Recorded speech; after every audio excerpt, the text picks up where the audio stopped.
चलिए आज हम लोग स्टार्ट करते हैं मेटलर्जी। अपने कंपटीशन एग्जाम के लिए, जेई के लिए, नीट के लिए हर साल पूछे जाने वाला चैप्टर है। कुछ ना कुछ क्वेश्चंस यहाँ से हर साल आते ही रहते हैं। इंपॉर्टेंट है, आसान। स्टार्ट करते हैं। मेटलर्जी में क्या करते हैं हम लोग, अक्सर हमारे पास किसी भी मेटल को अगर हमें बाहर निकालना हो ना, तो एटमॉस्फेयर में वो, नेचर में वो फ्री स्टेट में नहीं मिलते। मोस्टली कुछ ही मेटल्स हैं जो अपने को फ्री स्टेट में मिलते हैं, जैसे गोल्ड हुआ, प्लेटिनम हुआ, ये लोग नॉर्मली फ्री स्टेट में मिल सकते हैं। लेकिन बहुत सारे मेटल्स रिएक्टिव होते हैं, तो वो अपने कंपाउंड बना करके एग्जिस्ट करते हैं। उनको बाहर निकालने के लिए बहुत सारे केमिकल, फिजिकल प्रोसेस यूज करना पड़ता है कि किसी पर्टिकुलर कंपाउंड को सिलेक्ट कर लिया और वहां से हमें आयरन निकालना है, तो हमें बहुत सारे प्रोसेस यूज करने पड़ते हैं। तो किसी कंपाउंड को, किसी मेटल को किसी कंपाउंड से निकालने के लिए जो भी फिजिकल और केमिकल प्रोसेस यूज किए जाते हैं, इसी पूरे प्रोसेस को मिला करके उस पर्टिकुलर मेटल की मेटलर्जी बोलते हैं। सिंपल सा बात है, मेटलर्जी मतलब किसी मेटल को उसके कंपाउंड से निकालना।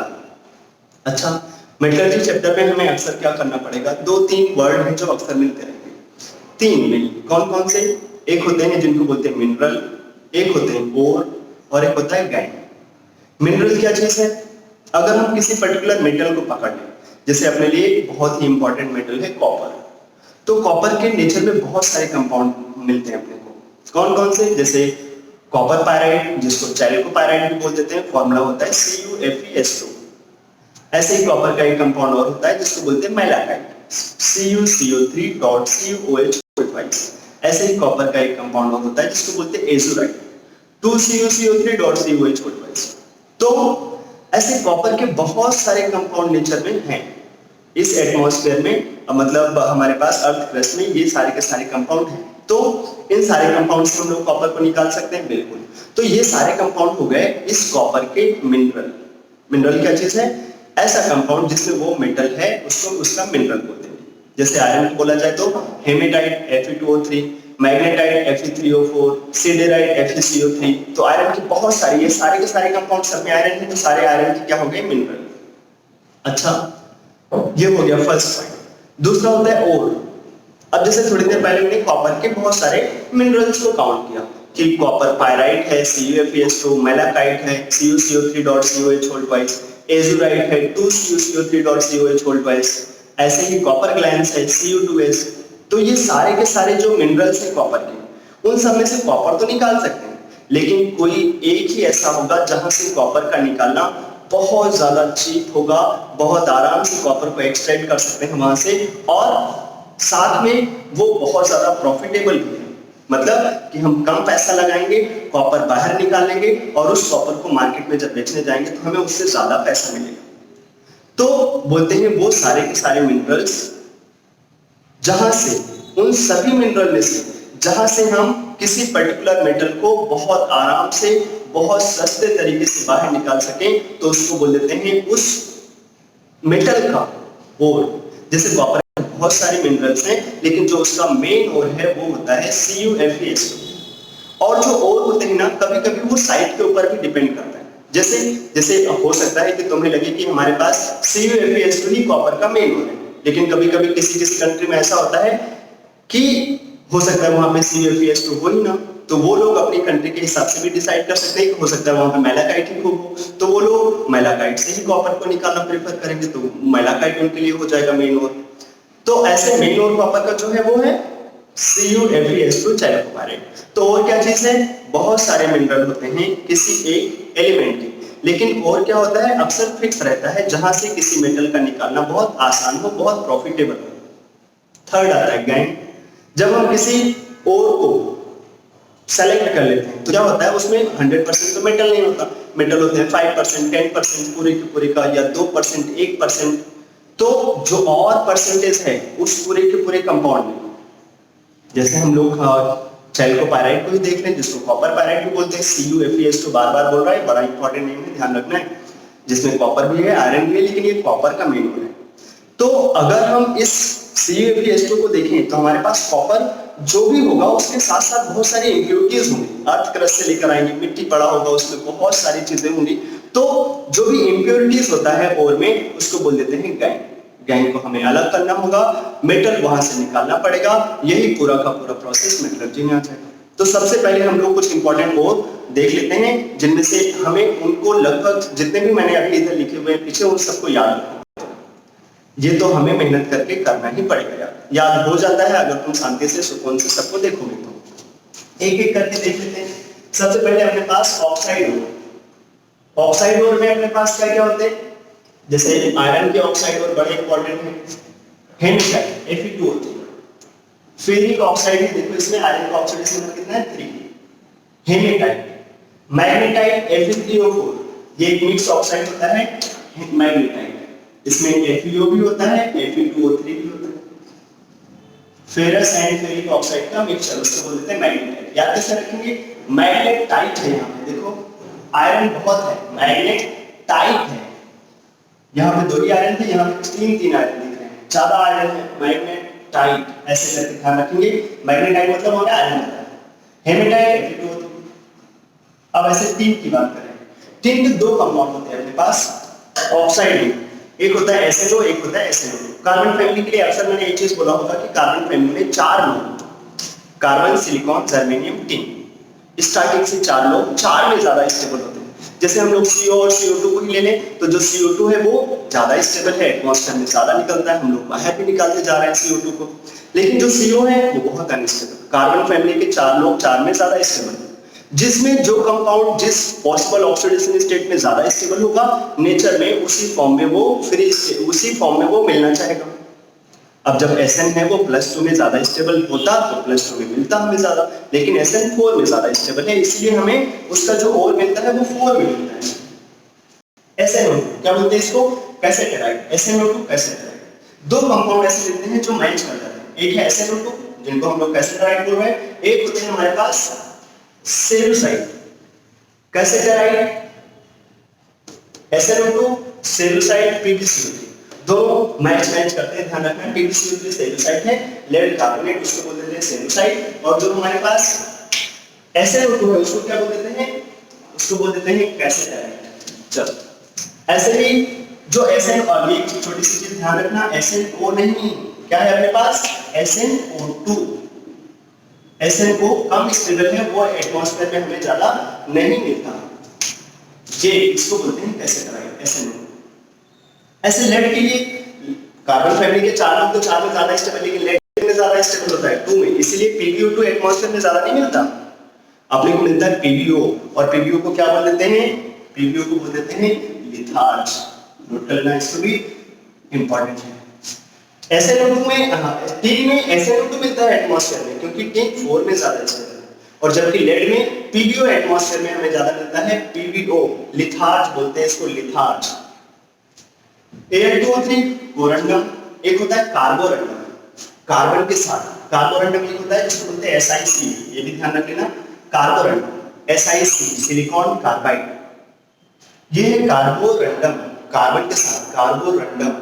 और ये Al2O3 क्या है, कोरंडम, Al2O3 कोरंडम, नाम थोड़ा अजीब सा है लेकिन हमें ध्यान रखना है। कार्बोरंडम SiC बहुत ज्यादा हार्ड होता है, SiC सिलिकॉन कार्बाइड, बिल्कुल डायमंड जैसा स्ट्रक्चर होता है उसका। और कोरंडम Al2O3 उसको बोलते हैं कोरंडम। बॉक्साइड क्या चीज है, Al2O3.2H2, ये ध्यान रखना है, एल्युमिनियम का ऑक्साइड, और एल्युमिनियम का यही मेन ओर है, यहीं से हम लोग एल्युमिनियम को बाहर निकालेंगे, Al2O3। क्यूप्राइड Cu2, क्यूप्रस ऑक्साइड क्यूप्राइड, याद करो फिलिंग सॉल्यूशन में आपने को मिलता था, जब फिलिंग सॉल्यूशन किसी को ऑक्सीडाइज कर देता तो खुद रिड्यूस होकर के रेड कलर की क्यूप्राइड में चला जाता था, प्रेसिपिटेट में। ये सब सॉलिड होते हैं जितने भी और मिल रहे हैं, बिल्कुल सॉलिड। ऐसे ही एक और होता है मैग्नीज का कंपाउंड MnO2, जिसको बोलते हैं पायरोलिसाइड, हम लोग इनको क्या बोलते हैं Mon2। कलर कैसा होता है इसका, चॉकलेट ब्राउन, Mon2। तो ये हो गया मेनली अपने पास ऑक्साइड, और भी हो सकते हैं, अगर तुम तेज निगाह से कहीं ढूंढ रहे होगे तो और भी मिल जाएंगे, लेकिन मेनली अपने को इतना ध्यान रखना पड़ेगा, हेमेटाइट, मैग्नेटाइट, कैसेटराइड, जो बहुत ज्यादा इंपॉर्टेंट है वो मैंने इधर लिस्ट लेकर रखे, इनको हमें ऑक्साइड को ध्यान रखना है। ऑक्साइड और क्यों बोल रहा है, क्योंकि सब जगह पे ऑक्साइड में ही रहते हैं, सब मेटल अपने ऑक्साइड के फॉर्म में यहाँ पे है। MnO2 पायरोलिसाइड, ध्यान रखना, ये भी इंपॉर्टेंट है, सॉलिड होते हैं, ये मैग्नीज का ओर है। आगे चले सल्फाइड, सबसे ज्यादा अगर किसी पे डिस्कशन होगा, बहुत ज्यादा इंपॉर्टेंट अगर हमारे पास कोई और है तो वो है सल्फाइड, जिसमें copper pyrite CuFeH2, copper pyrite. अगर तुम्हें मेटलर्जी अच्छे से सीखना है तो जो मैं चीजें बोलूंगा उनको थोड़ा थोड़ा पहले ध्यान रख लेना पड़ेगा। जैसे कॉपर पायराइट को हम लोग ध्यान रखेंगे Cu2S Fe प्लस सल्फर। इधर डबल कर दो, इधर डबल कर दो, देखो ऐसे कॉपर पायराइट को CuFeS2, इसको चैल्को पायराइट भी बोल देते हैं, चैल्को पायराइट या copper pyrite. Cu2S plus Fe plus sulphur, इन सब का मिक्सचर ये है कॉपर पायराइट। देखो जब इसको डबल करोगे तो 2 कॉपर हो गए, सल्फर हो गए 4, तो 1 और 2 3 और 1 ये 4, सल्फर भी हो गया, आयरन 2 हो गए, 2 हो गया है। अभी से अच्छे से पूरा मेटलर्जी सीखना है तो जो चीज बोला जाए उसको फर्स्ट लेक्चर से अच्छे से दिमाग में बिठाते हुए चला जाए। जो चीज नहीं याद होगा याद हो जाएगा, टेंशन नहीं हो, बड़े आराम से याद हो जाएगा। कुछ लोग समझते हैं इतने सारे और के नाम बोलते हैं कैसे याद होगा, बोला तो मैंने थोड़ा थोड़ा लॉजिक। मोल्टू आयरन साइड, हेमेटाइट, मैग्नेटाइट कैसे याद रखेंगे, ज्यादा आयरन है।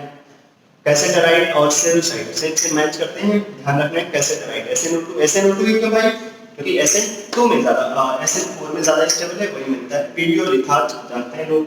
बॉक्साइड ध्यान रख लेना, Al2O3। कोरंडम और कार्बोरंडम दोनों मिले, कार्बोरंडम में कार्बन है SiC, कोरंडम में कार्बन नहीं है, Al2O3 है। और क्यूप्राइट Cu2। कॉपर पायराइट को ये फ्यूचर प्लानिंग चल रहा है अगले लेक्चर्स को अच्छे से समझने के लिए। CuFeS2 उसको हम ध्यान रखेंगे, Cu2S plus Fe plus sulphur.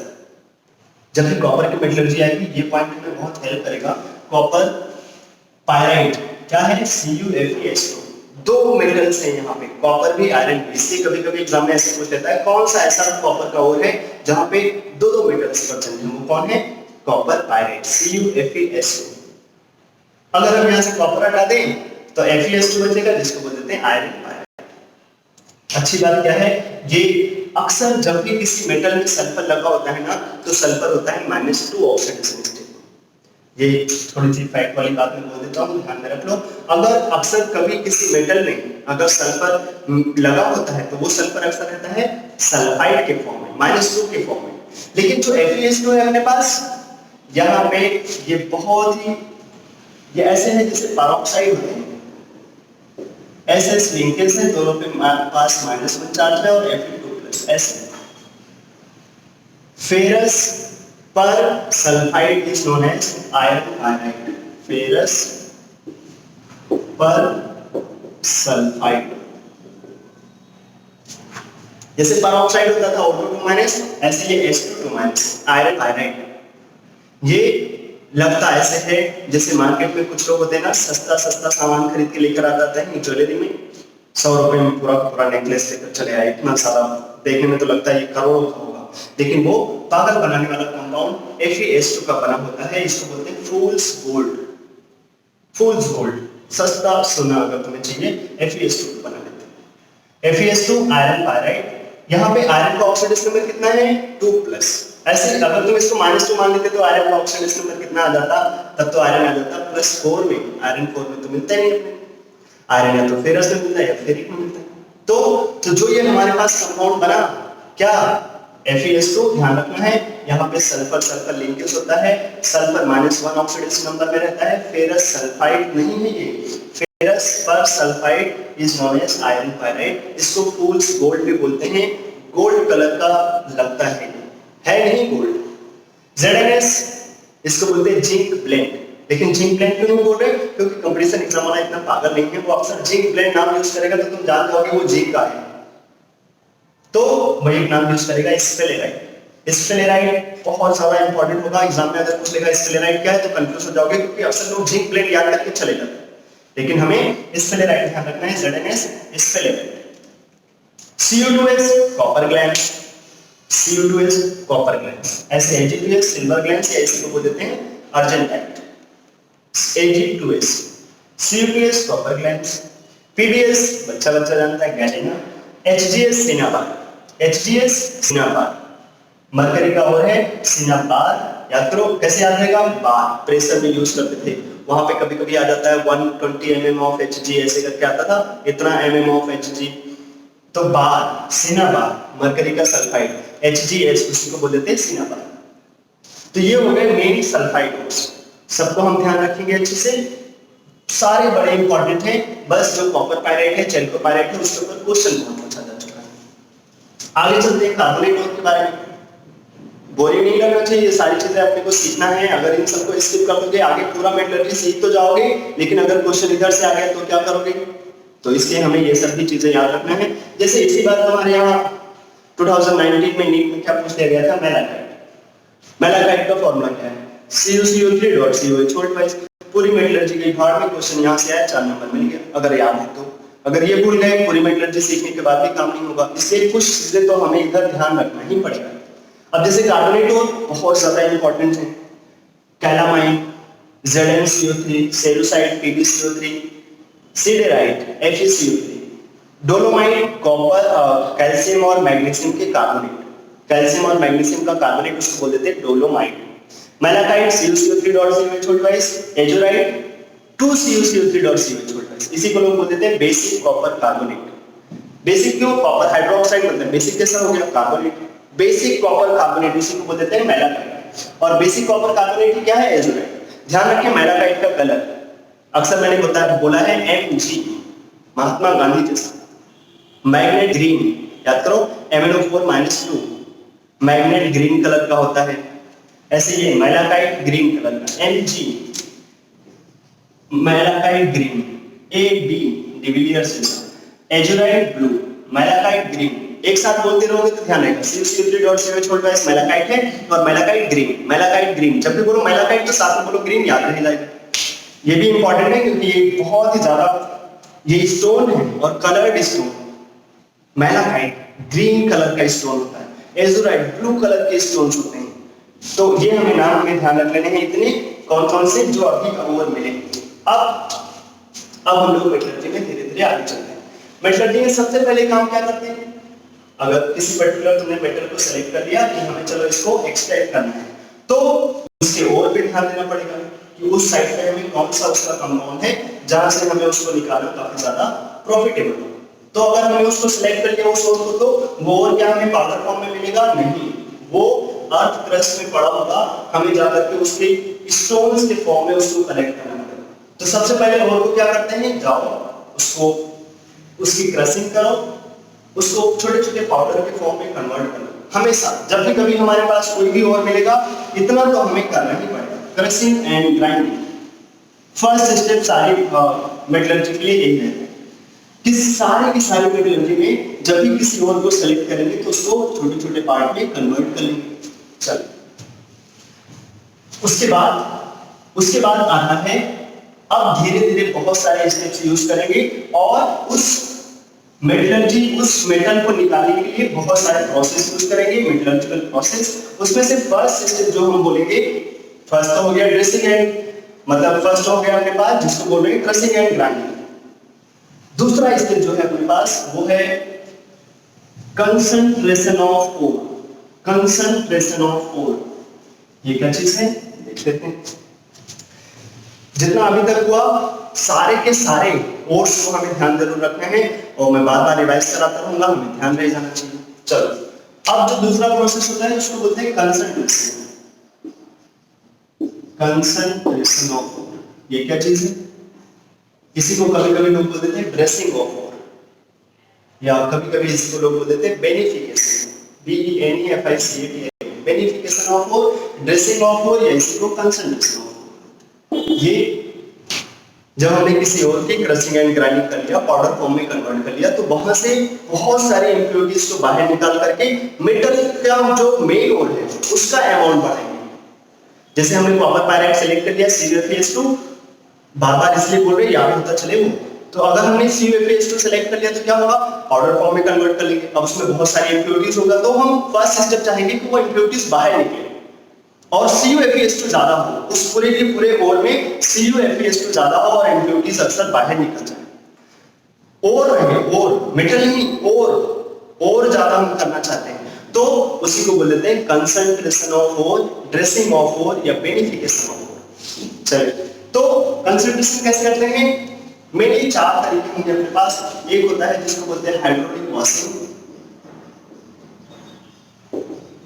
नाम से ही सब क्लियर होगा, पानी डाल डाल के कुछ करेंगे। दूसरा होता है हमारे पास फ्रोथ फ्लोटेशन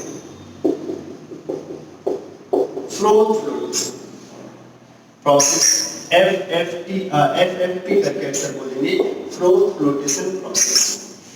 तीसरा होता है मैग्नेटिक सेपरेशन। मैग्नेटिक सेपरेशन भी नाम से ही कुछ पता चल रहा है। क्या करना होगा अपने को, किसी के पास मैग्नेटिक नेचर होगा वो मैग्नेट की तरफ अट्रैक्ट हो जाएंगे और अलग हो जाएगा, ऐसा करके कुछ रहेगा। Hydraulic washing, froth flotation process, magnetic separation, और एक होता है जिसको बोलते हैं लीचिंग। हमें हाइड्रोलिक वाशिंग और मैग्नेटिक सेपरेशन तो ऐसे ऊपर देख लेना होगा, पढ़ना पड़ेगा बहुत अच्छे से। फ्रोथ फ्लोटेशन प्रोसेस को देखेंगे तो सब अच्छे से, लेकिन जो अपने लिए ज्यादा इंपॉर्टेंट है वो है फ्रोथ फ्लोटेशन प्रोसेस और लीचिंग। आज हम लोग क्या क्या कवर करने वाले, हाइड्रोलिक वाशिंग और फ्रोथ फ्लोटेशन प्रोसेस। इसके बाद के वीडियोस में मैग्नेटिक सेपरेशन, लीचिंग और फिर मेटलर्जी की कहानी स्टार्ट हो जाएगा। अभी के लिए हम लोग देखते हैं सबसे पहले हाइड्रोलिक वाशिंग करके कैसे हम किसी मेटल के कंसंट्रेशन को बढ़ाते हैं, किसी और की कंसंट्रेशन को बढ़ाते हैं। देखो सबसे पहले तुमने क्या कर लिया, और को बिल्कुल क्रशिंग एंड ग्राइंडिंग कर लिया, पाउडर फॉर्म में को लेकर चले आए। अब हम और में पानी मिलाएंगे। मेन अपना कॉन्सेप्ट ये है, और में हम लोग क्या डालते रहेंगे, वाटर। बनाने के लिए इसको बहुत तरीके से बना सकते हैं। एक सिंपल सा तरीका मैं इसको बनाना ऐसे, और थोड़ा सा स्लोप दे देना इसको। अगर मैं इसको थोड़ा सा नीचे करके दिखा दूं,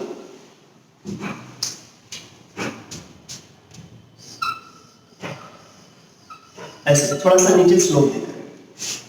अब होगा क्या, हमारे पास कहीं से वाटर लेने के लिए कुछ मतलब पाइप लगा देंगे जहां से वाटर आ रहा होगा इधर, और यहीं पे ही हम लोग और जो बिल्कुल क्रश है, पाउडर फॉर्म में है हमारे पास, उसको हम यहाँ पे डालते रहेंगे, और भी आता रहेगा, वाटर भी आता रहेगा। अब होगा क्या, और तो बिल्कुल पाउडर फॉर्म में है, जैसे जैसे पानी मिलाओगे तो वो पानी के साथ घुलता मिलता जाएगा।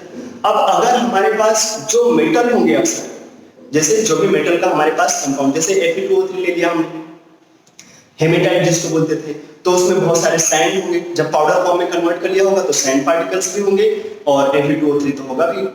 जो मेटल होंगे उनकी डेंसिटी क्या होगी, बहुत ज्यादा, वो अक्सर वाटर में मिलेंगे तो, लेकिन बहुत जल्दी नीचे बैठ जाएंगे। लेकिन जो इंप्योरिटीज होंगी, जो सैंड होंगी, वो वाटर में क्या हो जाएंगे, डिसॉल्व, और जैसे जैसे पानी बहने लगेगा उसी के साथ वो फ्लो करके निकल जाएंगे। तो जैसे जैसे हम लोग यहाँ पे वाटर और ओर दोनों को गिराते हैं तो होगा क्या, अक्सर ओर की डेंसिटी जब ज्यादा होगी तो ओर यहाँ इकट्ठा हो जाएगा।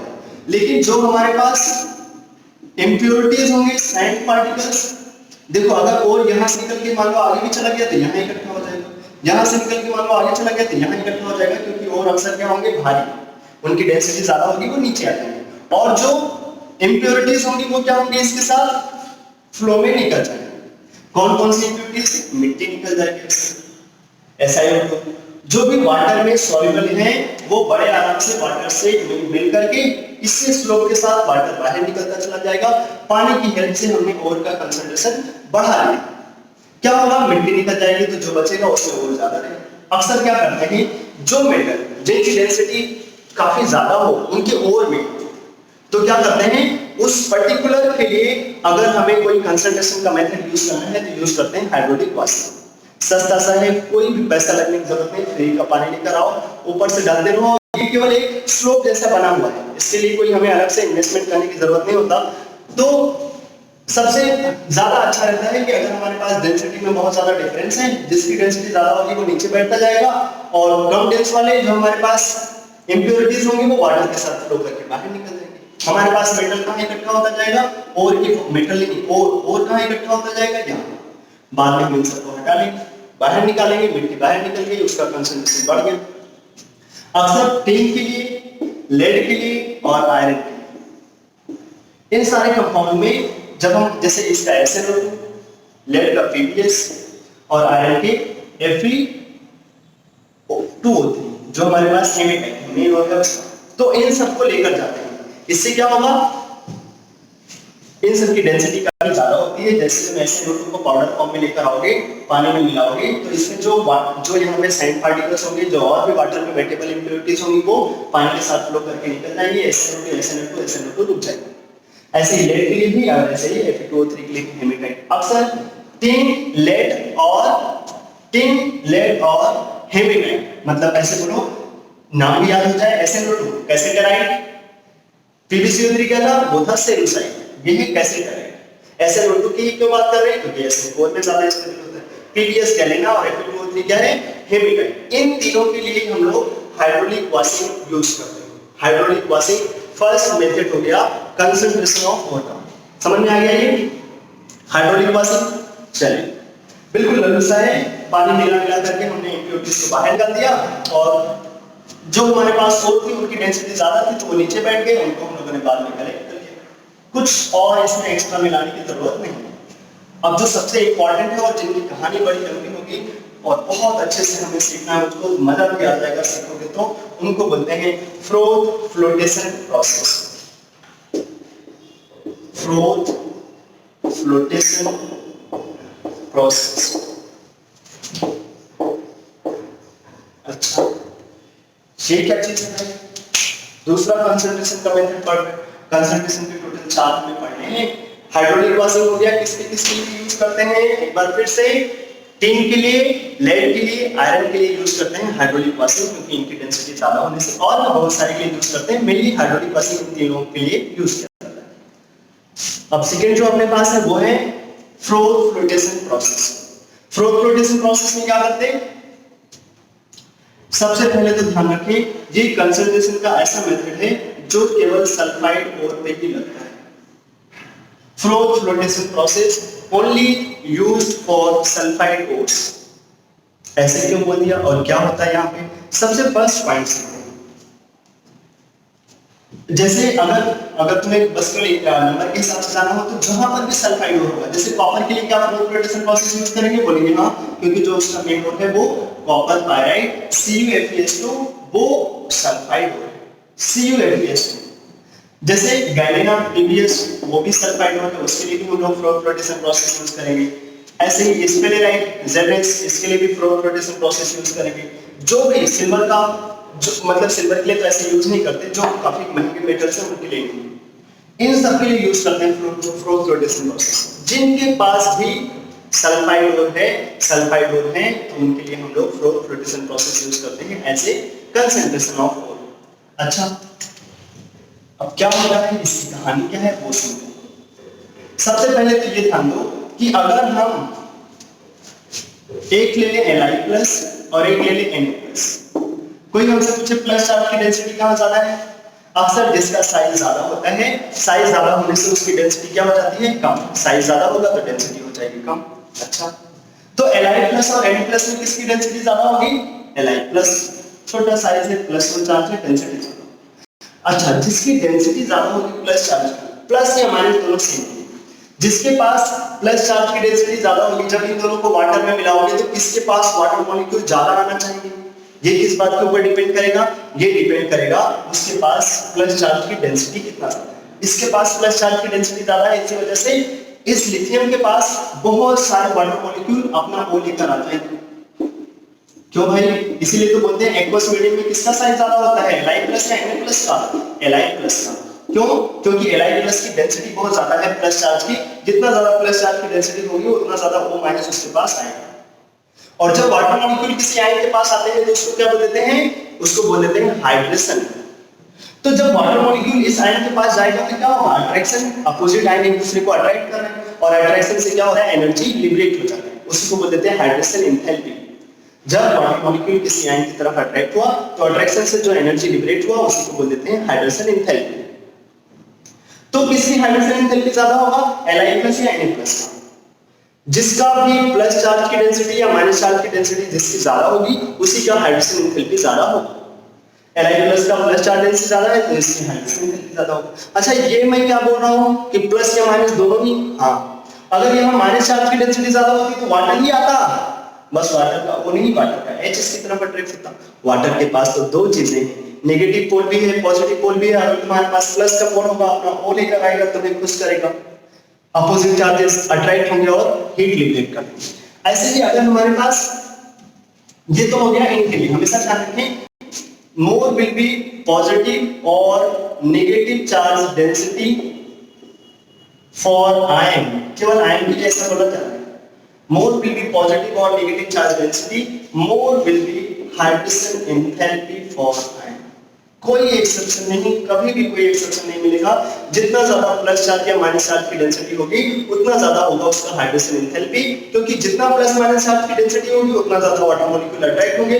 अट्रैक्शन से एनर्जी लिबरेट होता है, तो यहाँ पे एनर्जी लिबरेट होगा और उसी को बोल देते हैं हाइड्रोजन एंथैल्पी। अच्छा, एक चीज और बात ध्यान में रखा जाए कि जिसकी हाइड्रोजन एंथैल्पी ज्यादा होगी वो वाटर में अक्सर ज्यादा सॉल्युबल होंगे। जिसकी हाइड्रोजन एंथैल्पी ज्यादा होगी, ज्यादा वाटर मॉलिक्यूल उसके पास आ गए तो वाटर मॉलिक्यूल उसको उठा ले जाएंगे, वो ज्यादा वाटर में सॉल्युबल होगा। वो आयन कंपाउंड की बात नहीं चल रही, उस आयन के बारे में डिस्कशन चल रहा है, ध्यान रखा जाए। नहीं तो तुम्हें लेंगे नहीं सर LiCl तो कम सॉल्युबल है, NaCl ज्यादा सॉल्युबल है, ऐसी नौटंकी नहीं करें। आयन की बात चल रही है, आयन की। अच्छा, तो जिसकी हाइड्रोजन एंथैल्पी ज्यादा होगी उसको बहुत सारे वाटर मॉलिक्यूल सराउंड कर लेंगे, जिसके पास ज्यादा वाटर मॉलिक्यूल सराउंड कर लेंगे वो उतना ही ज्यादा तो वाटर में सॉल्युबल हुआ। सॉल्युबिलिटी का मतलब ही क्या है, जितने ज्यादा वाटर मॉलिक्यूल उसके पास आए उतना ज्यादा वो वाटर में सॉल्युबल। अच्छा, अब अगर हम एक पॉइंट ले लें ऑक्साइड और एक ले लें सल्फाइड, सेम प्रैक्टिस जैसे लिथियम और सोडियम। लिथियम देखने में छोटा था लेकिन एक्वस मीडियम में इसी का साइज ज्यादा होता है, क्योंकि इसके प्लस चार्ज की डेंसिटी ज्यादा है, ज्यादा वाटर मॉलिक्यूल आ जाएगी, इसका नेट साइज बढ़ा देगा। अच्छा, एक है ऑक्साइड, एक है सल्फाइड। अब ऑक्साइड और सल्फाइड के बारे में अगर तुमसे कोई बात करे और पूछे किसका नेगेटिव चार्ज का डेंसिटी ज्यादा होगा, सोचो, दिमाग लगाओ, किसका नेगेटिव चार्ज का डेंसिटी ज्यादा होगा? ऑक्साइड तो छोटा है, उसके पास कितने चार्जेस है -2, सल्फाइड थोड़ा साइज में बड़ा है, उसके पास भी -2 चार्ज है लेकिन वो साइज में बड़ा है। अगर वो साइज में बड़ा है तो उसके पास नेगेटिव चार्ज का डेंसिटी क्या होगा? सल्फाइड के पास कम होगा। क्यों? क्योंकि उसका साइज थोड़ा सा ज्यादा है। अगर साइज ज्यादा होगा तो नेगेटिव चार्ज का डेंसिटी कम होगा, और अगर नेगेटिव चार्ज का डेंसिटी कम है, कहां नेगेटिव चार्ज की डेंसिटी ज्यादा होगी? आपका ऑक्साइड के पास ज्यादा, क्योंकि ऑक्साइड का साइज कम है। डेंसिटी क्या होता है? Mass by volume. Charge density क्या होगा? Charge by volume. वॉल्यूम ज्यादा तो डेंसिटी कम। तो कहां पे चार्ज डेंसिटी इन दोनों में, ऑक्साइड और सल्फाइड में किस में डेंसिटी ज्यादा है? ऑक्साइड या सल्फाइड में? सल्फाइड में। जहां पे माइनस चार्ज की डेंसिटी ज्यादा होगी वहां पे वाटर मॉलिक्यूल ज्यादा आएंगे। तो किसकी हाइड्रोजन एंथैल्पी ज्यादा होगी? ऑक्साइड या सल्फाइड? ऑक्साइड की, क्योंकि वो ऑक्साइड के पास ज्यादा वाटर मॉलिक्यूल आना चाहिए। क्यों? क्योंकि उसके पास ज्यादा माइनस चार्ज है, तो बहुत सारे वाटर मॉलिक्यूल आएंगे तभी उसका माइनस चार्ज स्टेबलाइज होगा। और जब वाटर आएंगे तो H लेकर आएंगे इसके पास, क्योंकि ये माइनस चार्ज है, और इससे अट्रैक्शन होगा, हीट लिबरेट होगा। तो एक छोटा सा पॉइंट अब फाइनली नोट किया जाए, क्या ऑक्साइड और सल्फाइड में, सल्फाइड और जो भी सल्फाइड आयन होते हैं, ऐसे नोट करो, सल्फाइड आयन का नेगेटिव चार्ज डेंसिटी कम होने की वजह से इनकी हाइड्रोजन एंथैल्पी कम होती है। अगर इनकी हाइड्रोजन एंथैल्पी कम है तो ये वाटर से दूर भागना चाहिए, ये वाटर में ज्यादा अट्रैक्ट नहीं होंगे, क्योंकि वाटर मॉलिक्यूल इनके पास ज्यादा आना नहीं चाहता। क्यों? क्योंकि इनके पास नेगेटिव चार्ज की डेंसिटी कम है। क्यों? क्योंकि इनका साइज ज्यादा है। साइज ज्यादा होने की वजह से इनके पास माइनस चार्ज बहुत ज्यादा अच्छे तरीके से है नहीं।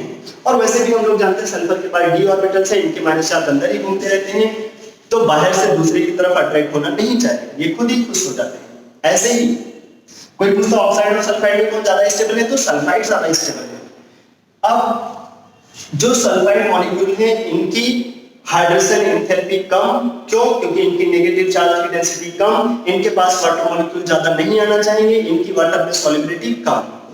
अब जो फ्लो फ्लोटेशन प्रोसेस है वो इसी प्रिंसिपल के ऊपर डिपेंड करता है। देखो मैंने यहाँ पे पूरी कहानी बता दी हाइड्रोजन एंथैल्पी की, वो सारी चीजें हमें ऐसे ही सीख लेना चाहिए। तो जो फ्लो फ्लोटेशन प्रोसेस है वो इसी के ऊपर बेस्ड है। किस ऊपर? कि सल्फाइड की हाइड्रोजन एंथैल्पी कम होती है, सल्फाइड आयंस की हाइड्रोजन एंथैल्पी कम होती है। अगर इनकी हाइड्रोजन एंथैल्पी कम है तो ये वाटर में ज्यादा डिसॉल्व नहीं होना चाहिए। अब यही फायदा उठाते हैं, ये हमेशा वाटर से दूर भागना चाहिए। अच्छा, अब इनके लिए क्या करते हैं, जब भी कभी तुम्हारे पास कोई ओर मिले, कोई भी ओर, तो उसको लेकर आते हैं पानी में झमाझम पाउडर फॉर्म में मिला देते हैं। किसी भी ओर को नहीं, कैसे ओर को? सल्फाइड ओर को। उसको लेकर आए, वाटर में मिला था, मिक्स कर दिया। ये क्या बना रहे हैं? ये बना रहे हैं इसमें फ्रेश एयर पास करना। एक्चुअली में उसको स्टेरिंग करना है, तुम चाहो हाथ से हिलाते रहो या हवा डालते रहो। अंदर तुम अगर हवा डालते रहोगे तो वाटर मॉलिक्यूल में अंदर खलबली मचता ही रहेगा अपने आप। तो तुम उसको वैसे भी स्टेरिंग कर सकते हैं। अगर तुम्हें ये सब नहीं तमाशा बनाना है ऊपर से, ये क्या करेंगे, यहाँ से एयर पास करेंगे जिससे कि यहाँ बुलबुले छूटेंगे अंदर। अच्छा, तो sulphide ore plus sulphide ore को लेकर आएंगे और उसमें वाटर, ये पाउडर फॉर्म में रहेगा सल्फाइड ओर, वाटर मिक्स कर देते हैं और इसमें डाल देंगे। अब जैसे इसमें मिक्स करेंगे, ये तो पाउडर फॉर्म में था, वाटर में डालोगे तो वाटर क्या करेगा, सल्फाइड ओर के आयंस बना देगा। सल्फाइड को अलग खींचेगा और उस मेटल आयन को अलग खींचेगा। अब होगा क्या, जैसे हमारे पास मान लेते हैं मेटल आयन 2+ में है, सल्फाइड -2 में है, तो सल्फाइड को और मेटल आयन के यहाँ पे थोड़े-थोड़े आयन मिलने लगेंगे। ऐसे तो सल्फाइड प्रेसिपिटेट होते हैं, इसलिए हम लोग इसको हिलाते रहेंगे, स्टेरिंग करते रहेंगे। इससे क्या होगा कि हमारे पास सल्फाइड और वाटर में डिसॉल्व होने लगेंगे थोड़े-थोड़े। लेकिन सल्फाइड और वाटर में नहीं रहना चाहते, वो भागना चाहेंगे, वाटर से निकलना चाहेंगे। लेकिन अब क्या करें, वो इस पूरे के पूरे तुमने कंटेनर में वाटर और सल्फाइड को ही मिला रखा है, तो वाटर सल्फाइड कहां जाए, उसकी हाइड्रोजन एंथैल्पी कम है, वाटर में कम डिसॉल्व होना चाहता है, वाटर में नहीं रहना चाहता। तो हम क्या करते हैं, इसी टाइम पे सल्फाइड और प्लस वाटर इसी में डाल देते हैं एक ऑयल, जिसको बोलते हैं पाइन ऑयल। सस्ता सा ऑयल, तुम कोई भी ऑयल डाल सकते हो। तुम्हें अगर बहुत ज्यादा अमीर हो तो तुम इसमें कोई भी ऑयल डालो, लेकिन एक सस्ता सा ऑयल लेकर आते हैं जिसको बोलते हैं पाइन ऑयल। अब जैसे ऑयल डालोगे, जो चीज वाटर में कम डिसॉल्व है, अक्सर वो कहीं सल्फाइड पानी में नहीं रहना चाहता, बस वो वाटर से दूर भागना चाहता है। तो अगर वो वाटर से दूर भागना चाहता है तो जैसे तुम ऑयल डालोगे, ऑयल कहाँ रहेगा, अक्सर ऑयल की डेंसिटी कम होती है। जब भी कभी ऑयल हम डालते हैं तो ऑयल कहाँ रहता है, वाटर सरफेस के ऊपर, तो ऑयल इस सरफेस के ऊपर आ जाएगा। अब जैसे जैसे तुम ऑयल डाल करके स्टीयरिंग करते जाओगे इसको, या फिर एयर पास करते जाओगे, तो इसमें बनने लगेंगे फ्रोथ, झाग बनने लगेगा। जैसे हमारे पास होता है ना, सरफेस से पानी में डाला, घुमाया तुमने तो क्या बनने लगेगा, झाग। ऐसे यहाँ पे ऑयल डाला और सल्फाइड ऑयल है पाउडर फॉर्म में, और तुम इसको एयर पास कराते जाओगे तो यहाँ पे बुलबुले छूटेंगे, झाग निकलने लगेगा।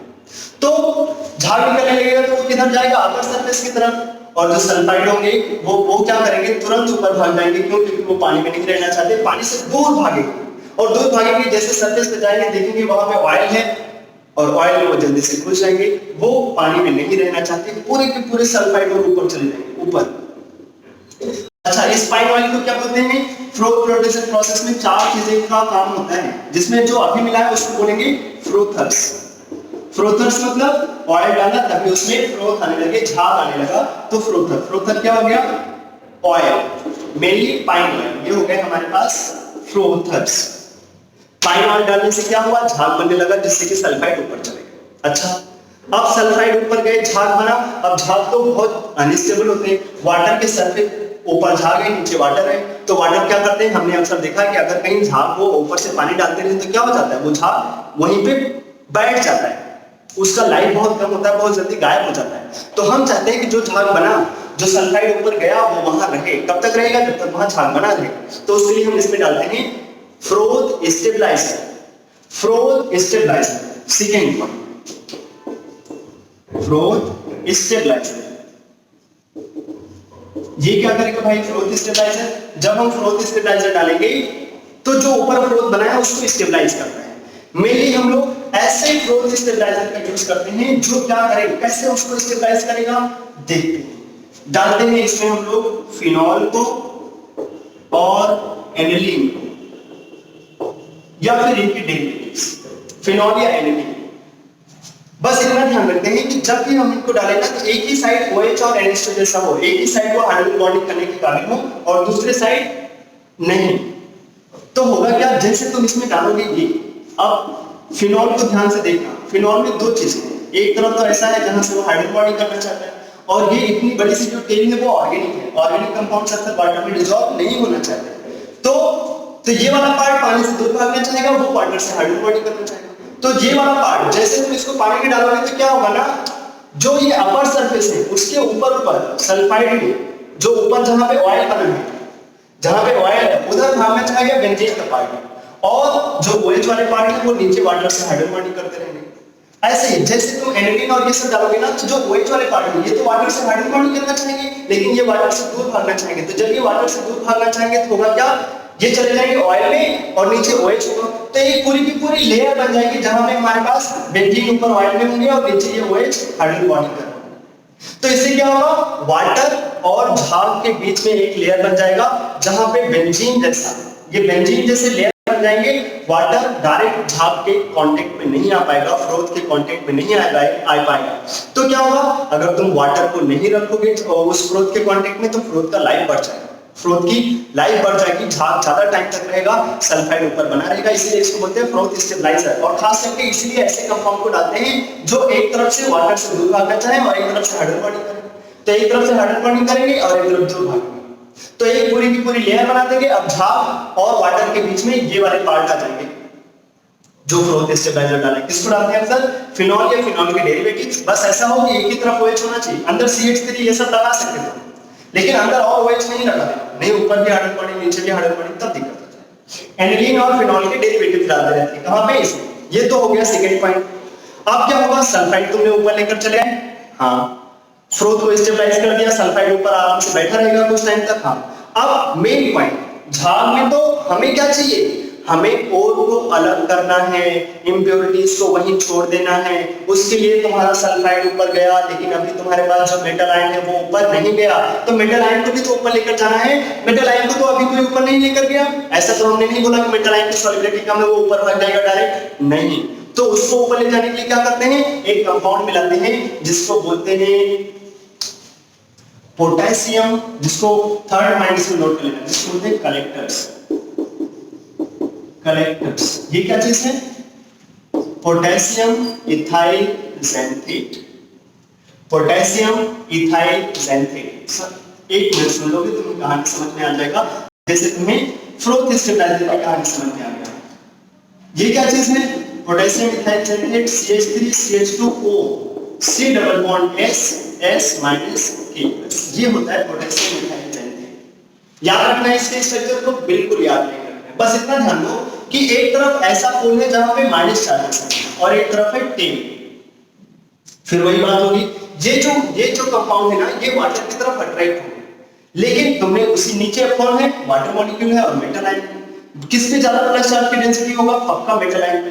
तो ये सारे लोग जो होंगे ना, ये इस मेटल आयन की तरफ अट्रैक्ट हो जाता है। पता है ये S माइनस क्या करेगा, उसके साथ रेजोनेंस करता रहेगा, ऐसे इधर भी माइनस चार्ज होगा, इधर भी माइनस चार्ज होगा। तो ये वाले जो पार्ट है C के पास जो दोनों सल्फर लगे हैं, दोनों पे ही माइनस चार्ज होंगे और इस मेटल आयन की तरफ अट्रैक्ट होने लगेंगे। मेटल आयन की तरफ भी क्यों अट्रैक्ट होंगे, क्योंकि वाटर में तो अट्रैक्ट हो ही सकते हैं वाटर की तरफ, लेकिन मेटल आयन की ज्यादा प्लस चार्ज की डेंसिटी है, तो ये मेटल आयन की तरफ अट्रैक्ट होंगे। उससे क्या करेंगे अब उससे देखना, ये एक तरफ तो मेटल आयन को चारों तरफ से प्रोटेक्ट करते जाएंगे, ऐसे चारों तरफ से घेर लेंगे। कौन, जो पोटेशियम इथाइल ज़ैंथेट मिला है, जिनको बोलते हैं कलेक्टर, वो कलेक्ट करेंगे मेटल आयन को, ऊपर लेकर जाएंगे। कैसे, मेटल आयन के चारों तरफ ये पोटेशियम इथाइल ज़ैंथेट एक केस बना देंगे, चारों तरफ ये sulphide sulphide sulphide sulphide sulphide, बीच में मेटल आयन। अब क्या होगा, अब बीच में मेटल आयन हो गया, बिल्कुल ये मेटल आयन वाटर से कांटेक्ट से थोड़ा दूर हो जाता है। अगर वाटर रहेगा तो वाटर मेटल को पकड़ के नीचे ही रखेगा, लेकिन हमने जो अभी डाला इसमें पोटेशियम इथाइल ज़ैंथेट, वो क्या करेगा, पोटेशियम इथाइल ज़ैंथेट इसको चारों तरफ पहले तो कवर कर लेगा, वाटर मॉलिक्यूल इसके पास ज्यादा आ नहीं पाएंगे।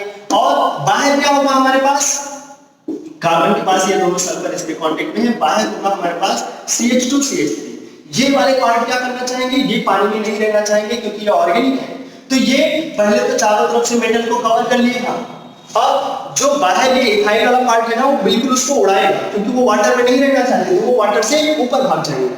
तो जैसे ही हम इसमें KX डालते हैं, पोटेशियम इथाइल ज़ैंथेट डालते हैं, तो पोटेशियम इथाइल ज़ैंथेट क्या करते हैं, मेटल आयन को पकड़ लेते हैं। मेटल आयन को कौन, पोटेशियम इथाइल ज़ैंथेट, और यहां से लेकर ऊपर भाग जाते हैं फ्रोथ में। सारे मेटल आयन को पकड़ पकड़ के पोटेशियम इथाइल ज़ैंथेट कलेक्टर जैसा काम कर रहे हैं, सल्फाइड ऊपर चले गए और अभी ये इनको भी ऊपर लेकर चले जाएंगे सारे मेटल को। अब क्या हो गया, ऊपर हमारे पास मेटल भी चला गया, सल्फाइड भी चले गए। अब सल्फाइड और मेटल को, मतलब मेटल सल्फाइड जो ऊपर फ्रोथ में चला गया, उन सबको हम अलग कर लेंगे, और जो इंप्योरिटीज हैं जो सल्फाइड में नहीं रिजॉल्व हुई वो यहीं पड़ी रहेंगी। तो क्या हो गया, और का कंसंट्रेशन बढ़ गया क्योंकि बहुत सारी इम्प्योरिटीज यहीं पे छूट गया, जो वाटर में डिसॉल्व होते थे वो यहीं पे पड़े रह गए, लेकिन जो ऑयल में डिसॉल्व हुए सल्फाइड जो वाटर से दूर भागना चाहता था ऑयल में चला गया, वो सारे के सारे अलग हो गए। ये हो गया फ्रोथ फ्लोटेशन प्रोसेस के 3 स्टेप। कौन कौन? फ्रोथर्स का काम क्या था? फ्रोथ बनाने का, ऑयल डाला तुमने घुमाया बन गया फ्रोथ। सेकंड हो गया फ्रोथ स्टेबलाइजर। फ्रोथ स्टेबलाइजर का काम क्या है? जो फ्रोथ बना उसको रोकना भी है, नहीं तो फ्रोथ बनेगा और जल्दी से पुश हो जाएगा, वो फिर से वाटर में चला जाएगा, तो फिर फायदा ही क्या होगा? हमें तो उस ब्रेक को निकालना है। अच्छा, उसके बाद ये ऐसा ही क्यों यूज किया? फिनॉल और एनिलीन टाइप का ही क्यों यूज किया? क्योंकि जब हम ऐसा यूज करेंगे तो ये ऑयल और वाटर के बीच में एक लेयर बना देंगे, वाटर डायरेक्ट कांटेक्ट में नहीं आ पाएगा उसके, जो हमारे पास फ्रोथ बना है तो फ्रोथ की लाइफ थोड़ी बढ़ जाएगी। उसके बाद हमने डाल दिया कलेक्टर्स। कलेक्टर्स क्या करेंगे? मेटल आयंस को एक एक करके पकड़ के ऊपर लेकर चले जाएंगे, और मेटल आयन ऊपर चले गए, सल्फाइड के ऊपर चले गए, फिर हम उस भाग को बाहर निकालेंगे, हमारा और कंसंट्रेटेड हो जाएगा, उसकी इंप्योरिटीज यहीं पे छोड़ जाएंगे। ये हो गया 3 पॉइंट, मैंने बोला था 4 होते हैं इसमें। अगला पॉइंट होता है जिसको बोलते हैं डिप्रेशन। डिप्रेशन, जैसे अभी हम लोग डिप्रेशन में घूम रहे हैं, ऐसे ही ये होता है डिप्रेशन। ये क्या चीज है? डिप्रेशन। यहाँ पे जब भी कभी हम लोग ये लास्ट वाले पॉइंट की बात करें, डिप्रेशन, DEPRESSION, डिप्रेशन। कभी कभी क्या होता है ना, जब हम किसी और को लेकर आते हैं तो उसमें जो इम्प्योरिटीज हैं, किसी और को लेकर आए, जैसे हम लोग लेकर चले आए ZNS, यही एक एग्जांपल हमें ध्यान रखना है। ZNS को लेकर आए, इसी में ही हमारे पास इम्प्योरिटीज आ जाए, किसी और में, किसी सल्फाइड और में, किसी सल्फाइड और की इम्प्योरिटीज आ जाए, किसी सल्फाइड और में सल्फाइड और की इम्प्योरिटीज आ जाए। जैसे ZNS को लेकर आओ तो अक्सर PBS की इम्प्योरिटीज आ जाती है, जैसे PBS को लेकर आओ गैलेना को तो अक्सर स्पेलेनाइट की इम्प्योरिटीज आ जाती है। तो फिर क्या होगा? अगर तुमने ZNS और PBS दोनों ही सल्फाइड है, एक और है, एक इम्प्योरिटीज ऐसा है, और तुमने डायरेक्ट फ्रोथ फ्लोटेशन प्रोसेस के सारे स्टेप्स लगा दिए, डायरेक्ट पहले से ही तुमने फ्रोथ डाल दिया, इसमें फ्रोथ स्टेबलाइजर डाल दिया, कलेक्टर्स डाल दिए, तो क्या होगा? ZNS और PBS दोनों ही झाग के फॉर्म में बाहर आ जाएंगे, दोनों अलग होंगे, दोनों ही बाहर निकल जाएंगे। तो ये दोनों अलग नहीं हुए, इम्प्योरिटीज और तुम्हारे पास और दोनों ही एक साथ हो जाएंगे। तो अगर कभी हमारे पास सल्फाइड और वो सल्फाइड की इम्प्योरिटीज आ जाए, तब क्या करें? तब सबसे पहला काम, फर्स्ट स्टेप तब फिर चेंज हो जाता है। फिर ऐसे नहीं पाउडर मिला, पानी में डाल दिया, सब ऐसा नहीं, तब होता है इनके पाउडर फॉर्म को लो, इनमें पानी डालो, मिक्स करो, उसके बाद फ्रोथर नहीं डाले, वो सारे स्टेप बाद में करेंगे। सबसे पहले फिर इसमें डाल देते हैं ऐसा कंपाउंड जिससे इन दोनों में से कोई एक रिएक्शन कर जाए, वाटर में आयन बना दे, और उस पूरे के पूरे वाटर को हम बाहर कर दें, दूसरा उसमें बच जाए।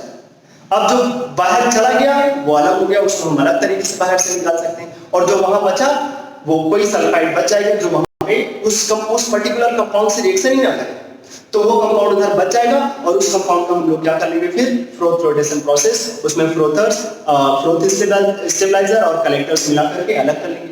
लेकिन सबसे पहला स्टेप फिर होता है डिप्रेशन डालो। उसको डिप्रेशन क्या करेंगे? सल्फाइड और में सल्फाइड इंप्योरिटीज को अलग करने का काम करते हैं।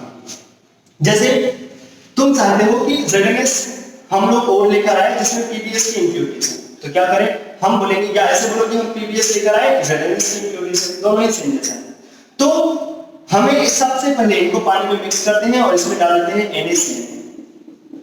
डिप्रेशन का केवल 2 एग्जांपल हमें ध्यान रखना है, KCN या NaCN, और कोई हमें मिलेगा नहीं, KCN या फिर NaCN। ये क्यों बोल रहे हैं? क्योंकि जो साइनाइड आयंस होते हैं वो कॉम्प्लेक्स सेटिंग एजेंट होते हैं, कॉम्प्लेक्स बना लेते हैं, आराम से कॉम्प्लेक्स बना लेते हैं, तो वो कॉम्प्लेक्स। लेकिन अब जो हमारे पास जिंक है, हम जानते हैं जिंक अक्सर जब वो 2+ होता है तो कोऑर्डिनेशन में रखना चाहता है 4, ऐसे तो 6 भी रख लेता है, लेकिन हमें पहले ऐसे ध्यान रखना है। लेड कभी भी कॉम्प्लेक्स कंपाउंड नहीं बनाता, तुम टॉर्च लेकर भी ढूंढ लोगे, लेड का कॉम्प्लेक्स कंपाउंड मिलता ही नहीं। लेकिन जैसे तुम यहाँ पे NaCN डालोगे, NaCN, तो क्या होगा? जो जिंक वाले आयंस है ना, वो Cn के साथ कंबाइन हो जाएंगे और बना लेंगे ZnCN4 2-। जो जिंक होते हैं वो बहुत आराम से 2+ चार्ज है, 4 Cn के साथ कंबाइन होकर ZnCN4 एक टेट्राहेड्रल कॉम्प्लेक्स बना लेते हैं, और पूरा का पूरा जिंक कॉम्प्लेक्स बना के हो जाएगा बाहर। अगर जिंक निकल गया, तो जिंक के पास जो सल्फाइड था वो क्या होगा, वो NaCN था ना, तो वो Na+ से कंबाइन होकर के Na+ बना लेगा। और हम लोग जानते हैं सोडियम और पोटेशियम के सारे कंपाउंड वाटर में सॉल्युबल होते हैं, तो ये वाटर में जाके डिसॉल्व है। तो होगा क्या, जिंक कॉम्प्लेक्स बना लिया, सल्फाइड Na2S बना लिया, ये दोनों कहां चले आए, पानी में। उस पूरे पानी को, उस पूरे वाटर को अलग कर लो, और पीडीएस नीचे बैठा होगा, उससे क्या डाल दिया, हम इससे रिएक्शन नहीं करते, लेकिन NaCN इन दोनों को अलग कर देगा। ZnS बाहर चले गए, आयन बनाए, आयन पूरे के पूरे वाटर को अगर हम अलग कर लेंगे तो वहां पे जिंक और सल्फाइड दोनों ही अलग हो जाएंगे, जिंक के सल्फाइड। अब अगर तुम जिंक निकालना चाहते हो तो यहां से मेटलर्जी लगा देना, कोई रिड्यूसिंग एजेंट डाल देंगे तो जिंक यहां से बाहर निकल जाएगा। लेकिन अब तुम्हें अगर लेड चाहिए तो अब ये जिंक अलग हो जाएगा, जिंक रिएक्शन करके आगे चला गया, बन गया क्या, PBS। और PBS के लिए फिर सारे स्टेप्स लगा दो, पहले डाल दो फ्लोथर्स, फिर डाल दो इसमें फ्लोथ स्टेबलाइजर, फिनॉल और एनिलीन, और फिर डाल दो इसमें KEX पोटेशियम इथाइल ज़ैंथेट, जिसको बोलते हैं कलेक्टर्स। उसके बाद क्या हो जाएगा, फिर लेड सल्फाइड, वो कंसंट्रेटेड हो जाएगा, वो अलग हो जाएगा।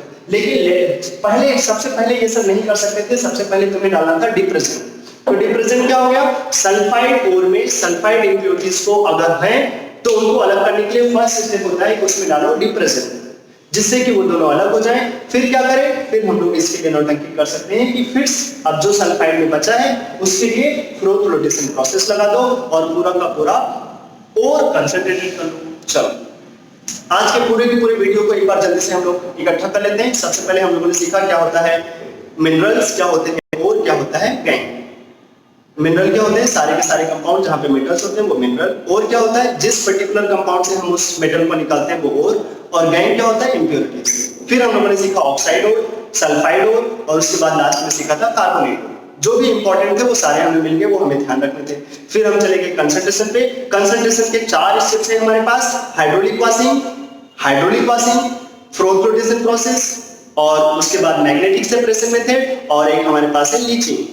इंपॉर्टेंस हमारे पास क्या है, फ्लोथ फ्लोटेशन प्रोसेस और लीचिंग। आज हम लोगों ने क्या देख लिया, एक तो देख लिया हाइड्रोलिक वाशिंग। किसके किसके लिए करते हैं हाइड्रोलिक वाशिंग, हाइड्रोलिक वाशिंग हम लोग करते हैं SN के लिए, लेड के लिए और आयरन के लिए। इन तीनों के लिए ध्यान रखना है, हाइड्रोलिक वाशिंग इन तीनों के लिए करते हैं जिनकी डेंसिटी ज्यादा हो ओर में। उसके बाद हम लोगों ने क्या सीख लिया, उसके बाद हम लोगों ने देखा फ्लोथ फ्लोटेशन प्रोसेस। बहुत ही डेंजरस सा, बहुत इंपॉर्टेंट, बहुत प्यारा सा प्रोसेस है जिसमें 4 स्टेप्स होते हैं, फ्लोथर्स, फ्लोथ स्टेबलाइजर और कलेक्टर्स और डिप्रेजेंट। डिप्रेजेंट कब यूज करते हैं ये डिपेंड करता है उसमें इंप्योरिटीज भी क्या सल्फाइड की हैं। अगर इंप्योरिटीज भी सल्फाइड के होंगे तो फर्स्ट स्टेप होगा डिप्रेजेंट का, फिर फ्लोथर्स, फिर फ्लोथ स्टेबलाइजर्स, फिर कलेक्टर्स। सबका हम लोगों ने ध्यान दे दिया कि फ्लोथर्स क्या है, पाइन ऑयल, और जो हमारे पास फ्लोथ स्टेबलाइजर क्या है, फिनॉल और एनिलीन टाइप के लोग जो एक तरफ से हाइड्रोजन बॉन्डिंग कर सकें, एक तरफ से वो बाहर भाग सकें, और कलेक्टर्स जिसको हम लोग बोल दिए पोटेशियम इथाइल ज़ैंथेट, वो कैसे हम लोगों को मेटल आयन को बाहर निकालेंगे, अल्टीमेटली पूरा का पूरा मेटल सल्फाइड अलग हो जाएगा। और डिप्रेजेंट NaCN और KCN is used as depressant. ठीक, तो आज के वीडियो में हम लोगों ने मेटलर्जी में इतना सीखा। अगले वीडियो में मेटलर्जी के और आगे के स्टेप्स लेकर आएंगे। इतने को अच्छे से ध्यान रखना है, और एक चीज पक्का ध्यान रख लें कि हमें पूरे के पूरे जो नाम मिले हैं ओर्स के वो और हमें अच्छे से ध्यान रखना है। ठीक, आज के लिए हम लोग इतना ही रखते हैं, अगले वीडियो में फिर से मिलेंगे मेटलर्जी के, तब तक के लिए।